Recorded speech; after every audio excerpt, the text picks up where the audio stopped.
जय हिंद दोस्तों, आप लोग का स्वागत है सीखो एकेडमी में। सीखो एकेडमी में हम लोग पिछले क्लास में फैमिलराइज हुए थे रेशियो एंड प्रोपोर्शन से। अब हम टाइप 1 करते हैं कि टाइप 1 क्या होता है। टाइप 1 में जैसे एक क्वेश्चन दिया हुआ है, क्या है कंबाइंड रिलेशनशिप। अगर मान लीजिए आपको दे दिया गया A ratio B is equal to 5:3 and B ratio C is equal to 6:7। तो आप क्या करें? आप ढूंढेंगे कि इधर कॉमन क्या है। आपको ढूंढना है कि कॉमन क्या है, तो कॉमन बी है। बी कॉमन है ना दोनों में, और एक जगह बी को 3 दिया है, दूसरे जगह बी को 6 दिया है। दिया है ना। आपको याद रखना है कि कभी भी अगर जो कमजोर स्टूडेंट है वो नोट्स बना ले। रेशियो में आप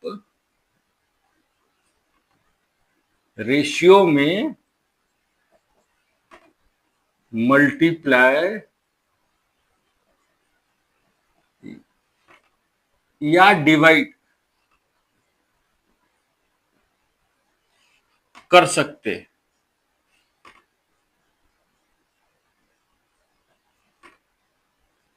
कभी भी, ठीक है। यहां क्या करना है, नहीं करना है। रेशियो में एडिशन या सब्सट्रैक्शन नहीं करना है।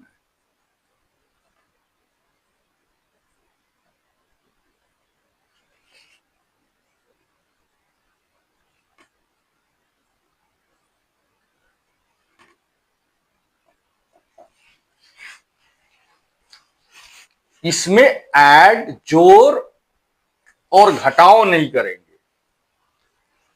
लेकिन गुना और भाग हम कभी भी कर सकते हैं। तो यहां पे कॉमन क्या है, बी है ना कॉमन। तो इस 3 और 6 के बीच में क्या रिलेशन है जिससे ये भी बराबर आ जाए। सर 3 2 जा 6 ना, तो इसको भी 6 पे ले आते हैं। तो अगर इसको मल्टीप्लाई 2 करेंगे तो क्या आ जाएगा, 10:6। तो अगर मेरे से पूछेगा कोई A ratio B ratio C, तो मैं कि 10:6:7 ये हो गया। चलिए एक और क्वेश्चन से सॉल्व करते हैं। अगर किसी ने पूछ दिया A ratio B is equal to 5:9 और B ratio C is equal to 3:2, तब कैसे करेंगे? फाइंड आउट करना है हमें A ratio B ratio C, ये फाइंड आउट करना है। आप नीचे वाले का ढूंढिए।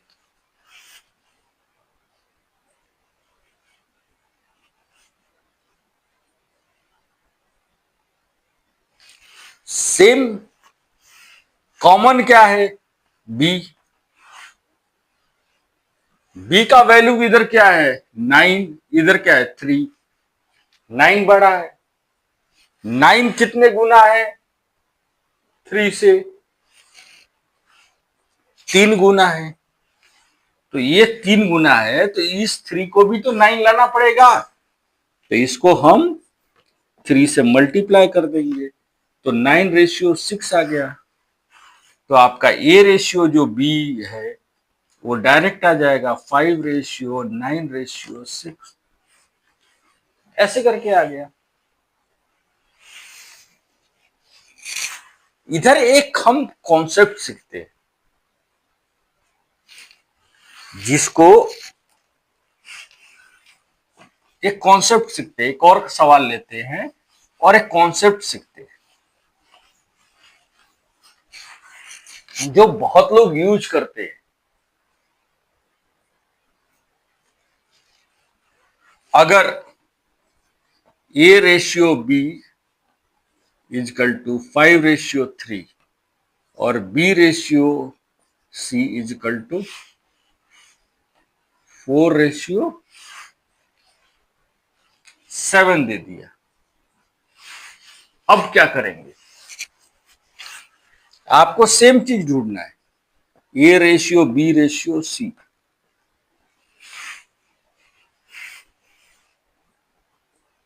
बताइए क्या कर सकते हैं?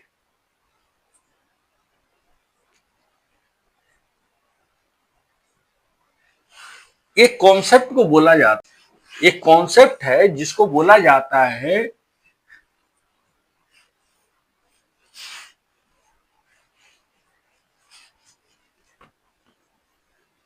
Reverse N concept in ratio.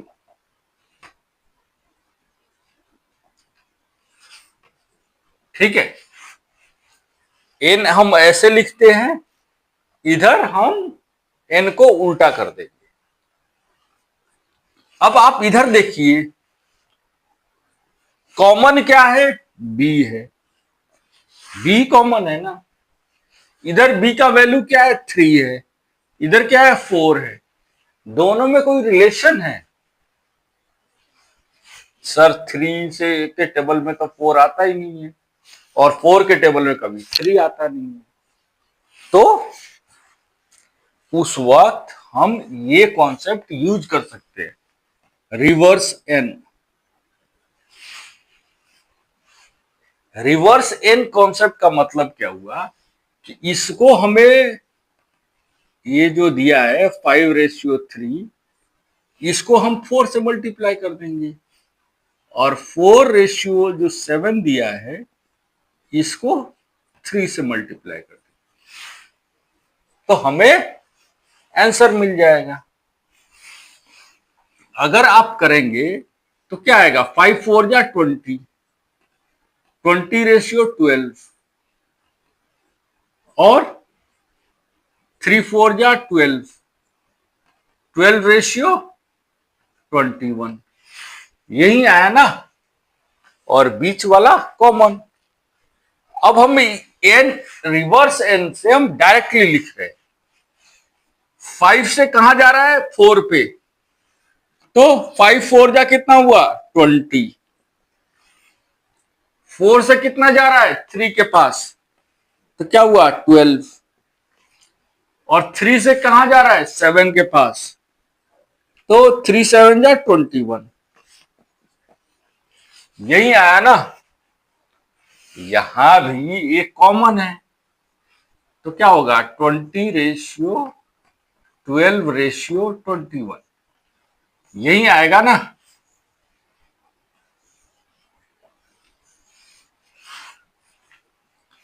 इधर भी यही आएगा। तो इसको क्या बोलते हैं? Reverse N, reverse N concept in ratio. कौन सा रेशियो? जहां हम रेशियो को कंबाइन करते हैं। अब चलिए इस क्वेश्चन को सॉल्व करते हैं। इस क्वेश्चन में क्या दिया है? इस क्वेश्चन में क्या पूछा है, हमें क्या दिया है, ए रेशियो बी है 3:5 और बी रेशियो सी है वो क्या 7:3। अब पूछा है A ratio B ratio C, आप डायरेक्ट कीजिए, रिवर्स एन बनाइए। 3 7 का कितना हुआ 21, 7 5 का कितना हुआ 35, 5 3 का क्या हुआ 15। डायरेक्ट आंसर आ गया। ये सब टाइप 1 है, मैं आप लोगों को नीचे से ऊपर लेके जाना चाहता हूं। एक और चीज सीखते हैं, इसको हटाइए साइड। अगर दे दिया जाए 5a = 3b, ऐसे दे दिया जाए तो इसका मतलब क्या हुआ, a/b = 3/5, यही हुआ ना। उल्टा कर दिए, इसको इधर ला दिए, इसको इधर चले गए। इधर मल्टीप्लीकेशन है, इधर डिवाइड हो गया, इधर मल्टीप्लाई है, इधर डिवाइड हो गया। तो ए रेशियो जो बी होगा वो 3:5 होगा। ये चीज हमेशा ध्यान में रखा कीजिए। चलिए इस पे एक और सा कॉन्सेप्ट सीखते हैं। अगर दे दिया जाए 75% of A = 70% of B, then find A ratio B, ऐसे दे दे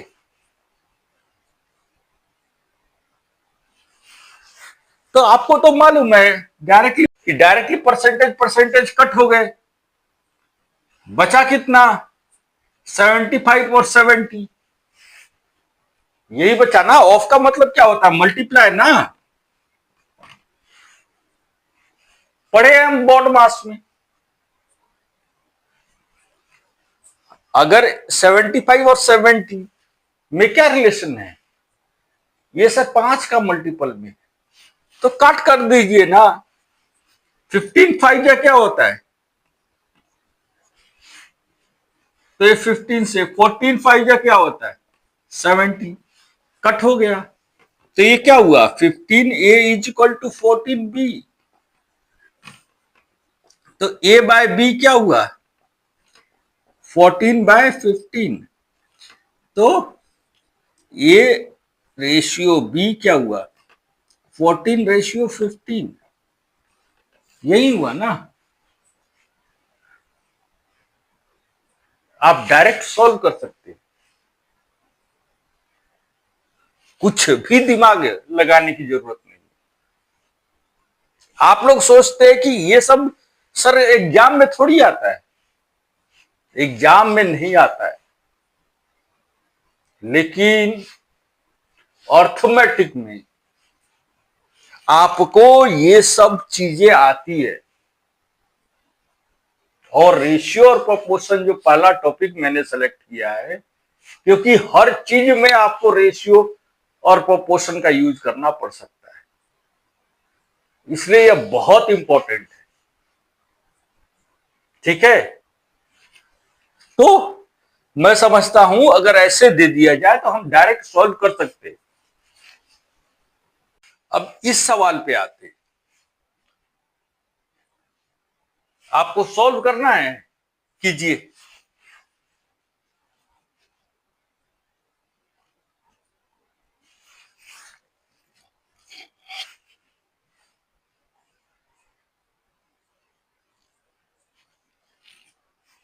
चलिए मैं ही सॉल्व करके बताता हूं। यहां पे कुछ नहीं है, क्या है, ये फ्रैक्शन में है। कभी भी कुछ भी फ्रैक्शन में है तो हमें क्या करना है, उसको इंटीजर में तब्दील करनी है, इंटीजर में लाना है।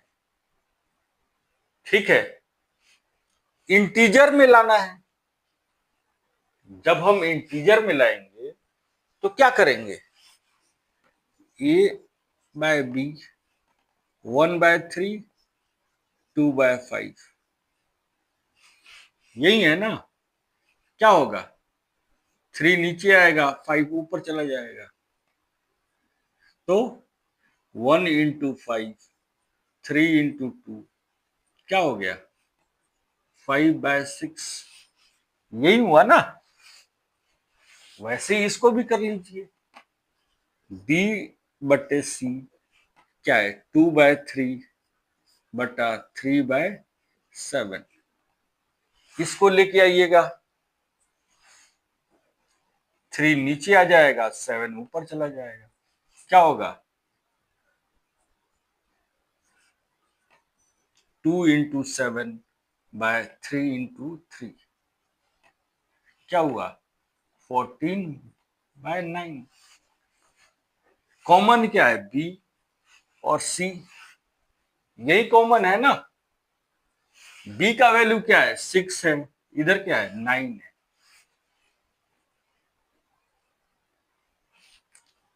तो क्या करना है, सेम।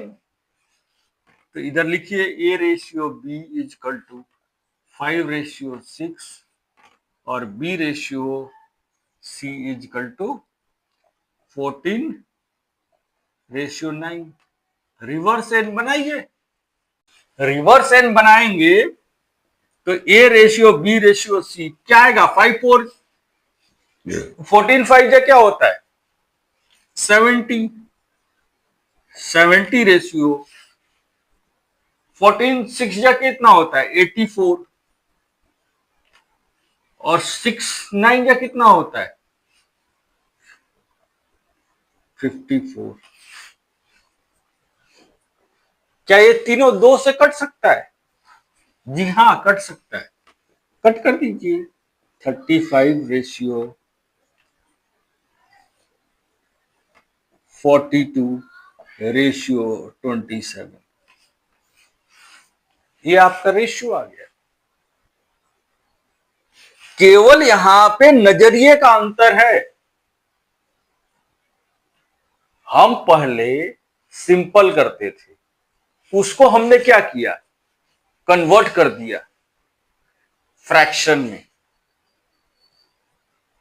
ठीक है, लेकिन फ्रैक्शन में दिया है, उसको इंटीजर में कन्वर्ट कर लीजिए ना। इंटीजर में बदलने में आपको टाइम क्या लगता है,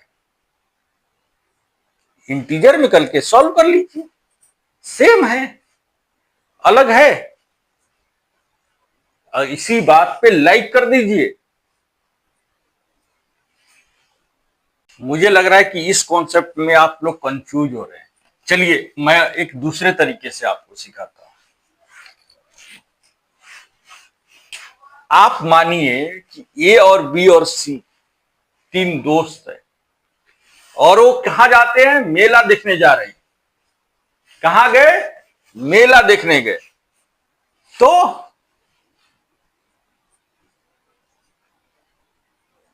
A + B और C, ये 7/2 है। ये लोग मेला देखने गए, मेले में एक खिलौना खरीदे। चलिए बंदर खरीद लिए, बंदर, आप लोग भी बंदर खरीदे। तो तीनों का योग क्या होगा, अगर मैं ए बी और सी कंबाइन करूं तो ए बी मिलके कितना रुपया दिए हैं, 7 रुपए, और सी ने कितना रुपए दिए हैं, 2 रुपए। तो 7 और 2 कितना हुआ, 9 रुपए। तीनों मिलके कितने रुपए दिए, 9 रुपए। दूसरा स्टेटमेंट लीजिए, बी और सी रेशियो ए कितना, 5/A। अब ये भी गए मेला देखने, तो तीनों मिलकर कितने रुपए दिए? बी और सी मिलकर 5 रुपए दिए, और ए ने दिया अकेले 1 रुपया, तो कितना रुपया हुआ? 6 रुपए हो गए। है, खिलौना तो एक ही है, रुपया कैसे अलग आ जाएगा? दिमाग ठनका आपका? दिमाग ठनका कि नहीं ठनका? खिलौना जब एक ही है बंदर, तो दोनों मिलके एक ही रुपया देगा ना।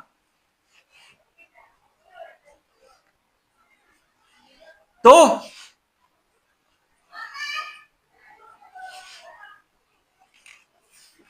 इसको हम क्या करेंगे? डबल कर दीजिए और इसको ट्रिपल कर दीजिए।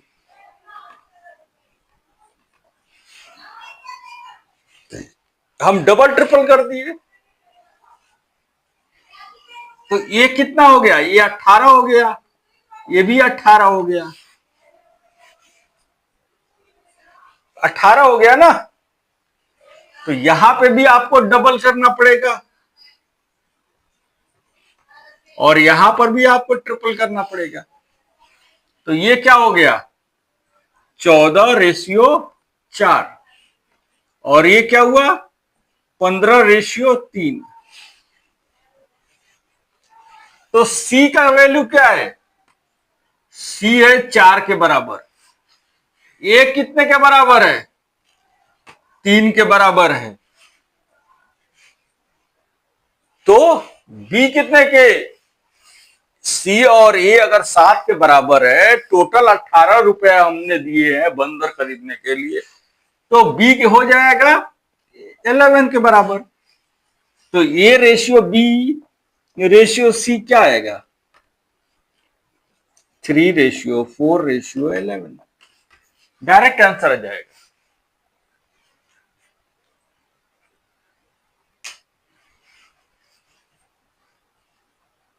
यहां से आप अलग करके देख सकते हैं। इस इक्वेशन के अनुसार ए बी सी जो खिलौना खरीदता है वो 9 रुपए में खरीदता है। इस इक्वेशन के अनुसार ए बी सी खिलौना खरीदता है 3 रुपए के अनुसार। लेकिन खिलौना तो एक ही है, उस बंदर को खरीदने के लिए पैसा तो एक ही लगेगा। तो हमने क्या किया? ए बी सी को बराबर कर दिया। बराबर किए तो हमें ए का वैल्यू मिल गया, बी का वैल्यू मिल गया, सी का वैल्यू मिल गया। मुझे लगता है कि आप लोगों को ये कॉन्सेप्ट अच्छा लगा होगा। अगर अच्छा लगा है तो लाइक कीजिए, शेयर कीजिए और सीखो एकेडमी को सब्सक्राइब कीजिए। जय हिंद।